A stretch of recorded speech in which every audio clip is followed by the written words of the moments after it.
전 사실 이 얘기하면서 태국을 얘기를 좀 하려고 그랬거든요. 태국이란 나라가 지도에 보면은 여기 인도 차이나 반도에 가운데 딱 있는데 미얀마가 요렇게 얇게 포를 떴잖아요. 그래서 미얀마하고 티격태격한 얘기가 되게 많아요. 그래서 그걸 얘기를 하려고 그랬는데 요 포를 뜬 걸 보니까 갑자기 이 나라가 생각이 났어요. 저 포 뜨는 거 하면은 세계에서 포를 가장 잘 뜨는 나라가 그 한대 칠레거든요. 이 한대 칠레 형이 포를 요렇게 떠났잖아요. 전 어렸을 때 이걸 보고 정말 양심 없이 포를 떴다라고 생각을 했는데, 야 정말 승질나게 포를 떴잖아요. 아르헨티나 입장에서는 뭐 이런 이거 태평양으로 가는 걸 막았잖아. 그래서 이게 사실은 아르헨티나가 이게 한 대 칠레 하지 않을까라고 생각을 했는데, 그래서 칠레가 정말 아르헨티나하고 참 뭔가 악연이 많을 것 같다 이런 생각으로 사실은 뭔가 준비를 하려고 생각을 했는데, 생각보다 칠레가 악연이 굉장히 많은 나라가 하나 있습니다. 칠레하고 지금도 우리 한일 관계보다 더 안 좋을 거예요. 사실상 거의 아직도 전쟁 비슷하게 굉장히 사이가 안 좋은 나라가 있어요. 누구겠어요?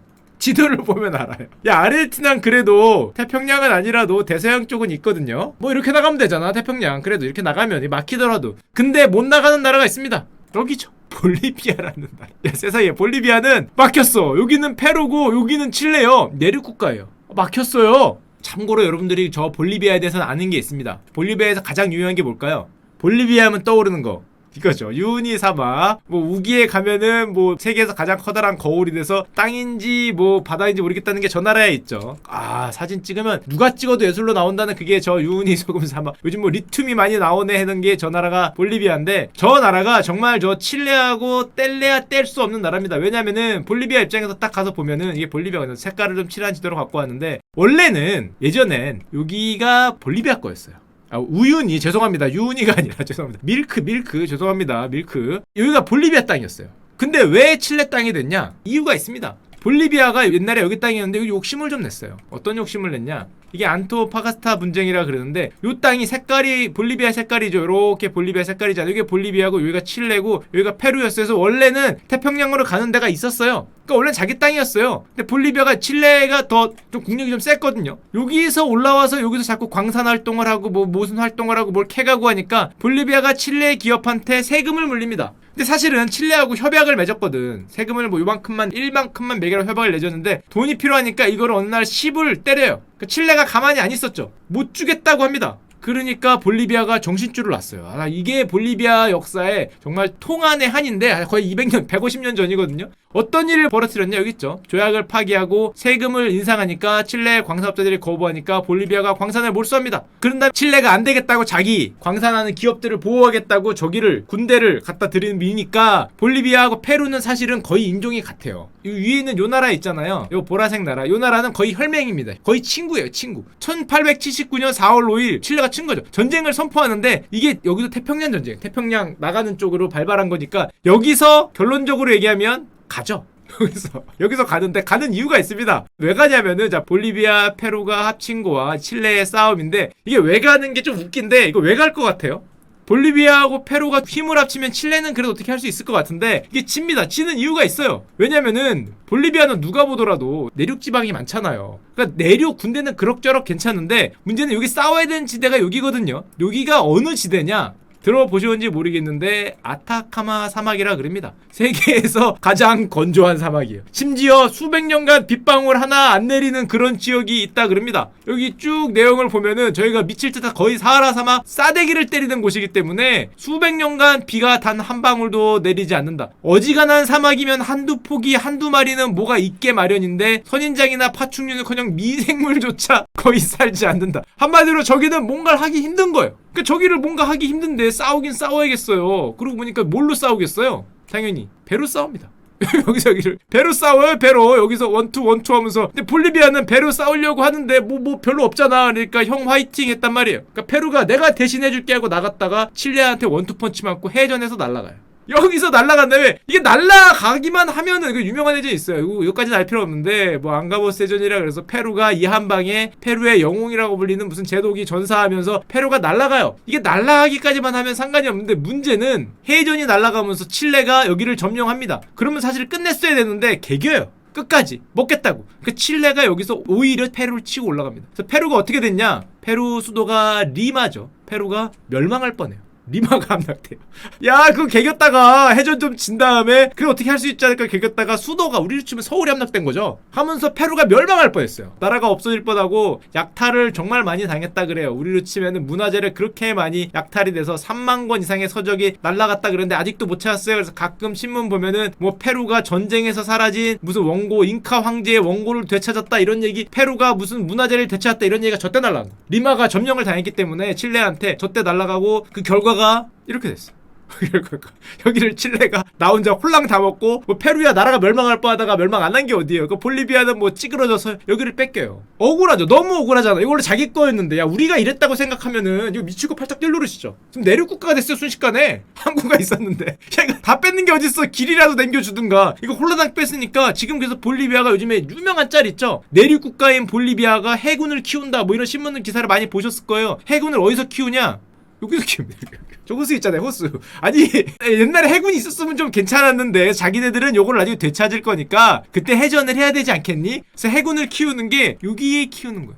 뭐 해발 2000m인가 3000m인가 엄청 높은 데 호수인데 여기서 해군 키우고 있어요. 고토를 회복하겠다는 거죠. 물론 여기 강들이 많으니까 강에서 물론 쓸 수도 있긴 한데 잠수함도 있다 그래요. 잠수함도 고토를 회복하는 그날을 향해서 해군력을 키우고 있어요. 그게 워낙 유명하잖아요. 바다도 없는데 뭐 최강 해병대 173정의 함정을 보유한 이 나라 진짜 가던지 도끼를 품었다. 왜 품었겠어요? 이유가 있는 겁니다. 아까 제가 말한 남미 태평양 전선에서 패한 다음에 12만 제곱킬로미터 영토와 400km에 이르는 태평양 연안을 송두리째 뺏겼다. 밤에 잠이 안 올 일이죠. 400km야 400km. 우리나라가 400km의 연안이 날아가고 항구가 날아갔다 생각하면은 140년이 지나도 이걸 잊을 수가 없어요. 도끼 정도가 아니라 바다의 날도 있다 그럽니다. 내륙 국가인데 칠레에 패한 날 바다를 넘겨준 그날을 잊지 말라는 바다의 날도 있다 그러던데 자 하여튼 그런 상황이고 볼리비아를 조금 더 얘기 드리면 사실 볼리비아가 저걸 진 다음에 절치부심을 합니다. 야 근데 보니까 여기는 형제의 나라고 여기는 칠레는 적고 브라질은 더 크잖아요. 웬만하면 못 깨기거든요. 약해 보이니까 브라질이 이번에는 따귀를 때립니다. 그게 뭐냐면 저 뒤에 나오겠지만 여기 있는 땅을 달라고 따귀를 때려요. 상대는 브라질이죠. 당연히 맞았죠. 이거는 길게 설명 안 돼. 당연히 맞았어요. 여기가 고무나무가 많다는데 고무의 산지라 여기가 옛날에 볼리비아 거였어요. 요렇게. 근데 따귀를 맞고 당연히 뺏깁니다. 눈물을 질질 흘리면 당연히 뺏기죠. 뭐 칠레한테도 졌는데 브라질한테도 뺏기고 뭐 개기면 안 될 것 같으니까. 그래갖고 볼리비아가 뭐 그럭저럭 보고 있었는데 볼리비아 입장에서는 만만한 나라가 하나 있었습니다. 안 되겠다. 이 모욕과 수모를 갚아줘야겠다. 안 되겠다. 야, 이쪽은 혈맹이고 이쪽은 적고 이거는 안 될 것 같고 한 나라 있죠. 아르헨티나는 당연히 안 되죠. 등치를 봐요. 이게 될 것 같은가. 바로 옆에 있는 파라과이란 나라였어요.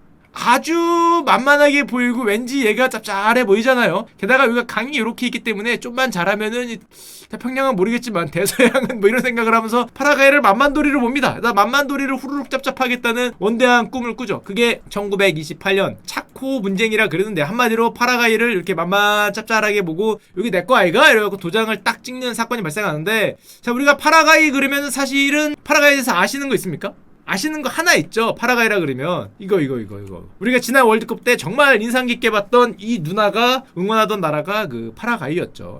세계에서 파라과이 사람 중에 가장 유명하지 않을까 생각을 해요. 하여튼 저 누나가 응원한 나라인데 이 만만하게 보는 이유가 있었어요. 파라과이의 가장 슬픈 역사가 있었습니다. 그게 뭐냐면은 파라과이는 파라과이대로 1864년에서 1870년에 정신줄을 놓는 일을 펼칩니다. 그게 뭐냐면은 당시에 독재자였던 로페데라 아저씨가 돌아가시고 그 아들 로페즈가 등장을 하는데 얘가 정신줄을 놔요. 왜 정신줄을 놓냐? 아니 미치지 않고서야. 이게 파라과이가 여기 있는 나라거든요. 그럼 딱 봐도 브라질이요 이게 아르헨티나예요. 누가 보더라도 양대 강국이니까 조심해야 되는데 정신줄을 놓고 선전포고를 해. 거의 정신줄을 놨어요. 이 정도면은 만만하게 본 거죠. 저 만만돌이 아닌가라는 미친 생각을 하고 그 다음에 우루과이를 쳐들어가는데 아르헨티나 브라질을 통해서 쳐들어갑니다. 미친 짓이죠. 당연히 아르헨티나 브라질 우루과이가 3국 동맹을 맺어요.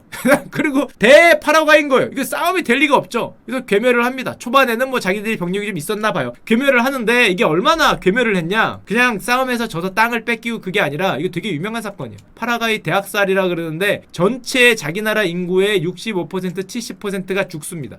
이게 거의 다 남자였어요. 한마디로 얼마나 남자가 죽었냐면은 성인 남성의 80% 이상이 전사했어요. 나라 인구의 70%가 날라갔고 그중에 거의도 남자이기 때문에 성인 남성의 80%가 죽었어요. 지금 남은 애들은 꼬마하거나 정말 노인되고 봐 이거밖에 안 남고 다 죽었어요. 남자가 없는 나라가 됐어요. 유명합니다. 1대 10인가? 뭐 이거 이상으로 됐어요. 남녀 비율이 이걸로 유명했어요. 일부 다처제로 유명했습니다. 어쩔 수 없잖아. 1대 9라는데 나라가 이게는 이 정도까지 죽은 경우가 거의 없는데 여기 나오죠. 근대적인 전쟁이 벌어진 다음에 한 국가의 구성원 대다수가 죽게 만든 전쟁이 파라과이 전쟁이 거의 유일하다는 거죠. 다 죽었다는 거예요. 학살을 했거든. 그래서 파라과이의 어린이날이라고 있는 날들이 있는데 이 날은 어린이를 학살한 날, 어린이를 2,000명 이상 학살한 날, 뭐 이런 날이기 때문에 파라과이 입장에서는 저 브라질하고 우루과이 3국하고 싸우다가 사실상 거의 나라가 끝장이 났죠. 그래서 어떻게 됐냐? 이렇게 됐습니다. 파라과이 전쟁의 결과가 충격적인 인구 감소, 남성 인구 대부분 사망, 80% 이상 사망, 영토가 영구적 상실, 영토도 거의 한 40%가 날아갔어요. 그 다음에 남미의 두 번째 최빈국으로 전락합니다. 정말 가난한 나라가 됐어요. 근데 자, 여기서 우리가 중요한 거는 표현이 아주 중요한 게 있어요. 이 문장에서 뭐가 중요할까? 두 번째라는 게 중요합니다. 남미의 두 번째라는 게 중요해요. 자, 첫 번째가 누군지를 잘 생각해보는 시간을 갖도록 하고요. 자, 그래서 만만도리로 봤어요. 그래서 옆에 있던 볼리비아, 오! 남미 두 번째 최빈국이요? 저 완전히 만만도리구만 하고 여기를 찾고 어쩌고 하면서 여기를 낼름 쳐들어가는 일을 벌입니다. 근데 볼리비아가 몰랐던 게 있었죠. 뭘 몰랐겠어요? 그 첫 번째가 볼리비아였어요. 그러니까 뒤에서 1등이 뒤에서 2등 보고 그 만만한 돌이라고 생각을 했죠. 치고 보니까 제 꿀등이었어요. 자, 하여튼 그 쳤긴 쳤습니다. 치긴 치고 보니까 야 그래도 파라과이는 이기겠지. 야, 저기 남자가 80%가 죽었댄다 야 하고 1932년에 쳐들어갑니다. 남자가 있겠어. 지금 아마존에서도 아니고 뭐가 있겠어 하고 쳐들어갑니다. 이번에는 이기겠지. 근데 뭐 길게 뭐 얘기는 안 할게요. 예, 역시 졌습니다. 역시 졌고요. 이거 왜 졌는지도 잘 모르겠어요. 야, 남자도 없는데 졌어. 야, 뭐 하자는 거야? 왜 쳐들어간 거야 도대체? 결국에 부동의 최빈국 자리 결국 부동이 됐습니다. 그거 왜 들어간 거야? 그거 질 거면 그 20%밖에 남자도 없고 나이 많으신 어르신하고 어린애밖에 없다는데 하여튼 졌어요. 결국 부동의 최빈국이 됐어요. 눈물 없이 볼 수 없는데 자 그러면은 결국에 볼리비아는 이것도 지고 저것도 지고 그럼 볼리비아한테 이긴 나라들은 어떻게 됐냐? 자 봅시다. 칠레 아까 전에 이쪽에 있는 태평양 언안을 다 가져갔죠. 칠레는 거기를 가져가면서 어떻게 됐냐면은 이렇게 됐습니다. 세계 최대의 구리 생산국이 됐어요. 압도적인 1등이에요. 여기 있어요. 세계 최대의 구리 광산들 갖고 있어요. 그럼 세계 최대의 구리 광산이나 세계 최대의 구리 산지가 어디였길래? 뭘 어디였겠어요? 여기죠. 그 누구 거 뺏은 거예요. 누구 거 뺏은 겁니다. 볼리비아 입장에서는 미치고 팔짝 뛸 노릇이죠. 거기가 무슨 사막이었잖아요. 거기 사막인데 캐고 보니 노다지였어요. 세계에서 가장 노다지 중에 하나로 꼽힙니다. 세계적인 구리란 산지가 다 있어요. 엄청난 게 막 쏟아져 나오고 있어요. 저 사막에서. 게다가 요즘 뭐 핸드폰 만들면 뭐 특수 광물 뭐 어쩌고 하잖아요. 미쳤어요. 여기가 칠레가 이 남아메리카 이 모든 나라 중에서 가장 잘 사는 나라예요. 압도적인 1등이에요. GDP가 그냥 무조건 잘 살 수밖에 없어. 땅에서 야 볼리비아 입장에서는 참 장난쳐. 최빈국이거든요. 최빈국. 여기저기 뜯겨갖고 게다가 2016년 기준으로 당연히 칠레 같은 경우는 압도적인 1등 퍼스트 랭크죠. 남아메리카에서 지금까지 발견된 모든 광산의 매력적인 걸 따져도 뭐 그럴 필요 없고 그걸 뭐라고 부르냐? 그걸 칠레의 기적이라고. 야 볼리비아 입장에서는 이거 미치겠죠. 이게 자기네들일 수 있었는데 저걸 가지고서 칠레의 기적이 됐어요. 1인당 GDP가 주요 국가 중 가장 높게 아르헨티나보다 높아요. 멕시코보다 높습니다. 브라질보다 높아요. 가장 부유한 나라에 이게 말이 칠레의 기적이지. 야 진짜 장난하냐라고 생각을 할 테고 칠레의 광산업은 지금도 세계적입니다. 뭐 온갖 게 다 나오고 있어요. 세계의 최대의 구리 헤비급 챔피언이다. 30년간 최고 생산국이다. 세계 구리 광산 14곳 중 7곳을 보유하고 있다. 가장 큰 광산은 세계 구리 공급량의 5%를 갖고 있다. 이거 미쳤죠. 약 35곳의 구리 매장지와 3곳의 금 매장지 무슨 뭐 3,400 하여튼 뭐 이걸로 떼돈 벌었어요. 지금 새로운 구리 규모는 세계 발견량의 3분의 1을 혼자 발견하고 있습니다. 뭐 저런 나라니까. 야 게다가 저걸 뺏긴 볼리비아는 어떻게 됐냐면은 이렇게 됐어요. 그냥 압도적인 꼴찌입니다. 물론 요즘에는 저 위에 있는 베네수엘라라는 나라가 혼자서 올라갔다 내려갔다 하고 있기 때문에 치열하게 싸우긴 하는데 여기는 그냥 바닥을 깔고 있습니다. 그나마 요즘에 뭐 리튬 요런 것 때문에 우리도 어떻게 좀 요걸로 해보지 않을까라고 하고 수 있는 정도고 지금도 볼리비아 입장에서는 여러분 같으면은 140년에 저거 뺏겨서 지금 최빈국 때 뭐 최고 부자가 됐는데 가만히 있겠어요? 태평양 출구? 아직 2015년 내놓으라는 거예요. 내놓으라는 거. 이거 잊을 수 없죠. 잊을 수 없어. 이거 어떻게 있겠어요. 400km의 태평양 연안 12만 제곱킬로미터의 영토 세계 세계 최고의 구리 산지 뭐 등등등 뭐 금도 나오고 온갖 게 다 나온다는데 이거 갖고 가서 지금 뭐 GDP가 2만 불이 넘었다는 등 랄라룰루 하고 있고 우리 최빈국이 됐는데 와 이거 어떻게 할 수 없죠. 지금도 뭐 국제사법재판소에 뭐 툭하면 걸고요. 물론 걸어도 안 되죠. 맨날 뭐 지고 있기 때문에 맨날 안 되는 거고. 자 그래서 결론적으로 볼리비아가 어떻게 돼 있냐면은 정상 통계 범위라는 표현을 왜 썼냐면은 저 위에 베네수엘라라는 나라는 이렇고 하고 있기 때문에 정상 통계 범위가 아니죠. 그 나라는 빼고 보면은 두드러지게 표현 참 멋있죠. 두드러지게 가난한 나라가 볼리비아. 두드러지게 이게 이유가 있어요. 두드러지게 가난한 이유가 칠레하고 싸웠던 남미 태평양 전쟁 졌어요. 아르헨티나 뭐 북페루하고 싸웠던 전쟁 졌어요. 브라질하고 아까 전에 위에서 딱이 맞은 거 졌죠. 만만들이 파라과이에 쳐들어갔다가 졌어요. 독립 당시 영토의 40%가 날라갔습니다. 다 졌거든. 이게 나오죠. 결론적으로 독립 이후에 펼친 모든 전쟁에서 다 졌다. 야 이게 뭐야 뭐 동네 북이요 다 졌어요. 주변에 안 싸운 나라가 없어요. 안 싸운 나라가 페루는 거의 자기가 비슷하니까 안 싸우고 주변에 한 번씩 다 찔러봤는데 다 졌어요. 그러다 보니까 180년간 대통령이 79번 바뀌었어요. 거의 80번 바뀌었죠. 2년 3개월마다 정권이 바뀝니다. 그러니까 제대로 된 나라라고 할 수 없을 정도인데 나라 크기는 엄청납니다. 한국의 11배 3000m가 기본이죠. 이 나라는 고산지대기도 하고. 자 그래서 얘네 땅이 어떻게 됐냐. 독립할 때는 이게 내 거였는데 싸우다 보니까 없어졌고요. 날라갔고요. 해서 요거 남았어요.